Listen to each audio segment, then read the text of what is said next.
Let's get it, baby. What's up, guys? Welcome back to the channel, Too Easy Sports Betting. I'm Trice Too Easy. If you're new here, hit the subscribe button. If you've been here, give me a thumbs up, leave a comment. It helps me a lot. And if you'd like to join the Discord, the #1 sports betting Discord and community that there's ever been and ever to be created, be in a pinned comment and in the description of the video. As always, this will be released at midnight, 24-hour free Discord link in the pinned comment and in the description. So click the link, you'll get in for free. Come join us for a Sunday. See if you like the community, see if you have fun, see if it's something that works for you. Okay, so no review because this video is pre-recorded to come out at midnight. I already released NBA and college football for today, so let's just get right into the player props. Starting with my guy, Geno Smithenheiser. Okay, so Geno Smith, guys, I like him for 250 tomorrow. I think he passes all over these Cardinals. I think it's a great spot for him. We've seen him have good games, bad games, good games, bad games, but he's still one of the highest passing quarterbacks in the league. And then his guy, what's his name, Jackson Smith-Njigba, he done woke up and has been a great target for him.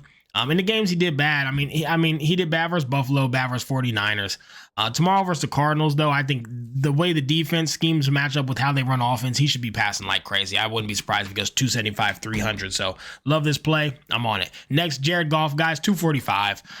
Again, I mean, come on, man. What are we doing? What are we talking about here? Seriously, 245 yards for this man, 50-50 on the year. I get it, but the Colts have one of the worst passing defenses in the league right next to the Jags, and you guys saw what he did to the Jags. When he's been versus bad passing defense, he has murdered them. Good defenses have actually gave him some trouble. Tennessee, Green Bay, Houston, they have good pass defenses. Vikings terrible, he killed them. Dallas terrible, killed him. Seahawks is bad, Bucks is bad, Jags is bad. He does really good versus bad passing defense. The Colts pass defense is awful. Give me Goff to have a great day. Next, Chuba Hubbard, guys. This is a Chuba Hubbard spot if I ever seen one in my life. 70% hit rate going out versus these Chiefs. These Chiefs have been, in my personal opinion, just lucky. Their record should be more around 60%. I think they should have a 60% win rate. They've gotten very lucky very many times. That said, I think a lot of people are underestimating these Panthers. They're starting to look good. I think you see an upset this weekend, but that said, I think Chuba has a great day. 100 to 150 rushing yards. He will be on a two-man parlay, trust me. But yeah, I think he runs all over the Chiefs. I genuinely believe that. So 60 yards for him at plus money, I'll take it. Next, Jackson Smith-Njigba. This is Geno's right-hand man lately, man. Look at these last three games, 69, 180, and 110. It does not stop versus the Cardinals. Guys, he did this versus Buffalo, versus the Rams, and versus the 49ers. If you don't think he can come out here and do this versus the Cardinals, I don't know what to tell you. His line's at fucking 60. Give me that all day.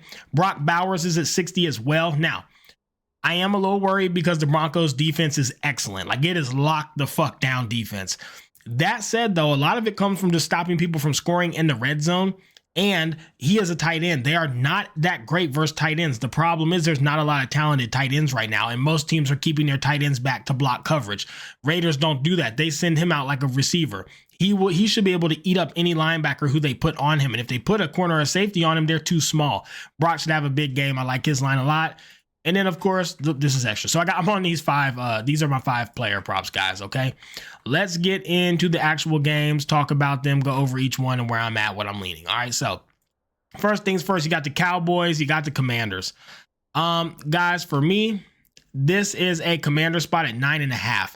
I moved a lot of these lines. So the line is at 10.5 for -105. You can drop it down to 9.5 and get it at -135. I'm tired of 0.5 hooks. I like 10 points a lot more than, or 9.5 points a lot more than 10.5. I'm glad to take them by a touchdown and a field goal, but a touchdown and a field goal and another point was just not sitting well with me. I know the Cowboys suck, but the Commanders are a little overhyped as well. I still think they kill this line. I'm happy to lay a little juice just to save myself from a late in-game drive and a hook. So -9.5. Next, Lions and Colts. Again, the line's at 7.5. I dropped it to 6.5, trying to avoid hooks this Sunday because so many losses come from hooks, guys, that I've decided I'm going to try to test laying a little bit more juice to not have to deal with the 0.5 hook. Whether it's basketball, football, baseball, whatever sport it is. Pay that little bit of extra juice and see if we can get hooked a lot less and then return profit. I'm going to test it and see, but you can take it at 7.5 or 6.5, just like you can take this at 10.5 or 9.5. I dropped it to 6.5. Lions by a touchdown should be easy and free. Texans -7. Again, they're at 8. I took it down to 7. field goal. If they win by a TD, they push. Otherwise, we cash.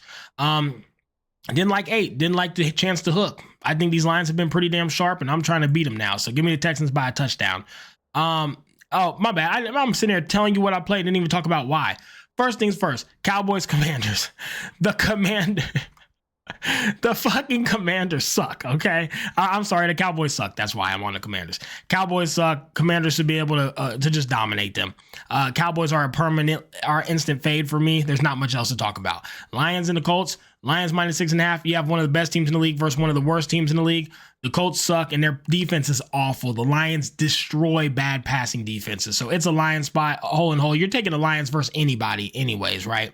But especially a Colts team who's struggling and a Lions offense who's just menaces to bad defenses. Titans and the Texans, guys. Texans minus 7. 2-8 Titans, 7-4 Texans. Texans are a top 5 team in the league. Titans are a bottom 5. We don't much to talk about. Give me the Texans by a touchdown. We don't even need to explain it more than that. Vikings and the Bears. I love the Vikings. I still think they're a great team. They're 8-2. The Bears are 4-6. They just been disappointing lately in not covering spreads. I can't do it at 2.5. It's too much juice. Just give me. You know what? Hold on. Can I get 2.5 to win by a field goal for a decent price? If so, I'm about to add this on right now. Let me see what 2.5 for the Vikings is. Give me 1 second, guys. To win by a field goal is minus 160. That's why I didn't play it. Yeah, too much juice. Minus 160 is too much. I love 2.5. I don't like 3.5. Vikings are a better team. They should win, but they've been struggling lately. They just don't look the same. Every game's been close. Every game's been a fight. They're not covering spreads. Bears defense is pretty good. I just want to stay away from it. There's better games. Next, Bucks and the Giants. I want the Bucks by 6.5. I don't feel like we need to move this line. The Giants have a new quarterback coming in. They finally benched Danny Dimes. Give me 1 second. So they agreed to Daniel Jones' request to release him. So Daniel Jones is getting leased. And they have basically they benched him and then he asked to be released. They're replacing him with who are they replacing him with? I looked at it earlier. It's gonna be I think it's Tommy DeVito. I believe is it gonna be Tommy DeVito now? I believe so. I be honest, I don't think anybody really knows what to expect. And I think that's I think people think they're just going to be better right away because they got rid of Danny Dimes. Danny Dimes gets a lot of hate. Guys, I'll say it once, I said it again. Danny was not the problem. He was good. I'll die on this hill. Danny Dimes is a good quarterback. He was not the problem. What would you like for him to do? His receivers are running shit routes. Malik Neighbors is not good like everyone says. Motherfucker snaps the ball and just gets killed. He gets hit and hit and hit and hit. He doesn't even have a second to pass the ball. The only time he looks good is during the end game when the late game drives when he has time because he's not getting pressure because they're in a fucking prevent zone trying to keep him from scoring. Danny was not the problem. I don't think this makes the Giants a better team. I think we're getting a steal of a price with the Bucks by a touchdown. The Bucks are going to destroy them, in my opinion. Now, if Danny DeVito comes out here and is a rock star and they look great, Malik Neighbors and Danny Dimes really was the problem, I will eat my words 100%. But from everything I've seen, I like Danny. I don't think he was the problem at all. I think he's a very good quarterback, and I think he would have done well on pretty much any other team with a decent O-line. So good luck to the Giants.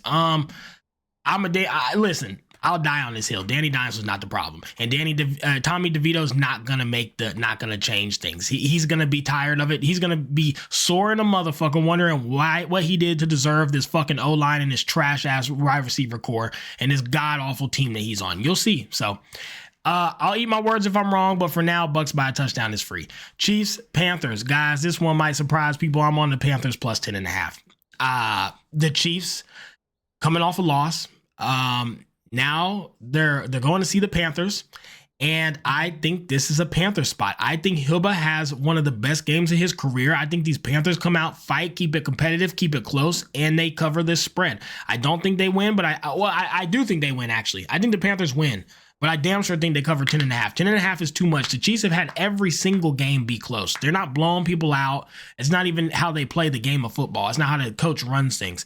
10.5 is too much for a team like the Chiefs. I know the Chiefs are good. I'm not saying that they're not one of the best teams in the league. I'm saying they don't cover spreads like this. They don't cover these big spreads, and the Panthers will run the ball all over them. So they will be able to control pace and control clock.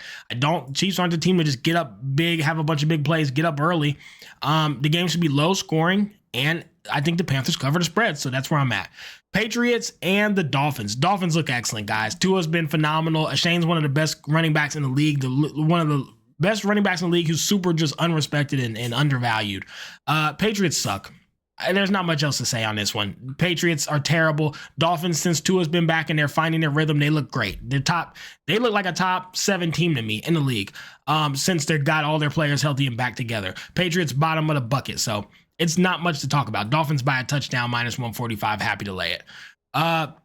These last games, guys, Broncos and Raiders, had to fade. I don't know who wins. I want to just jump all over the Broncos, but I genuinely think the Raiders can win tomorrow, and I think Brock Bowers has a career game. I don't think they can stop him. I don't know how they stop Brock Bowers. Literally, that one player stopping me from betting the Broncos. And on top of that, the Broncos don't score a lot of points, so a line of 6 is pretty high. I think it's just very low scoring and ugly game that's boring to watch, but I don't know who wins. 49ers and the Packers, another one where I want to bet the Packers, but like it's so hard. I think these two teams are so even in skill that I can't pick a side. I have to fade it.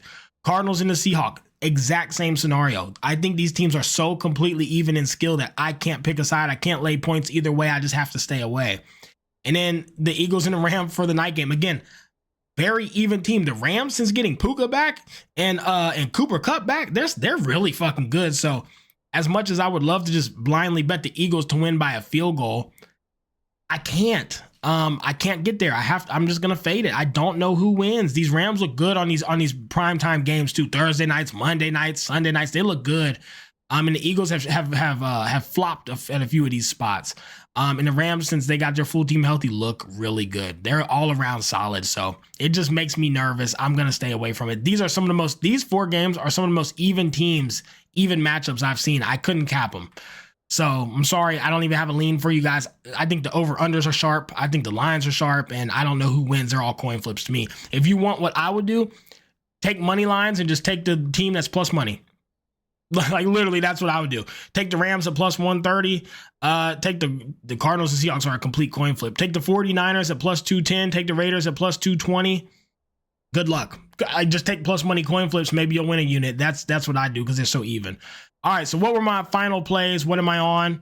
These are my plays. I'm on the Commanders -9.5. The Lions and the Colts. I'm on the Lions by a touchdown with Jared Goff over 250 pass yards. I'm on the Texans by a touchdown at -135. Bucks -6.5 at -105. Love this play. And then Malik Neighbors over 59.5 receiving yards. I did struggle with this play. Did I show him on the player props earlier? I did not. I left him off. That was the last one. I didn't show Malik Neighbors. I am on Malik Neighbors over 59.5 because DeVito coming in, I think he's the only receiver that dude will target. He's all there. He is the only option. So if you want to do anything to build some morale and you're Danny DeVito, all you're going to do is try to throw the ball to Malik for some big plays. So over 59.5 receiving yards, even if they get blown out, but have that 1 or 2 big plays to Malik, morale will be high and they'll think there's something they can build on. So Malik Neighbors over 59.5 receiving yards for me. Chiefs and Panthers +10.5, the under 42.5, and Chuba Hubbard to have 59.5 rush yards. I think he goes for 100. Patriots, Dolphins by -6.5. Brock Bowers over 60 receiving yards and -125. Geno Smith over 249.5 passing yards, and Jay Smith and Nick Chuba over 59.5 receiving yards and +100. These two are going to be locked in. Good parlay. And then my parlay that I'm actually going to play with a 30% profit boost is Tua to go over 250 passing yards with Chuba to go 70 or more rushing yards. 30% profit boost to 630 to win 1 unit. That's all the NFL plays, guys. During NFL day, I don't bet other sports. So I don't bet basketball, college, football, basketball. I don't do anything. I'm locked in on football all day. Live bets, live plays, parlays. I love football. It's my favorite day of the week is waking up Sunday morning, cracking a goddamn cold one and watching football all day. My lady be making me snacks and shit. Sundays are just heaven for me. I don't play other sports. I'm locked in and on NFL Red Zone. So enjoy. Let's get out here. Let's get a bag. 24-hour link to the Discord in the pinned comment. Let's crack these folks.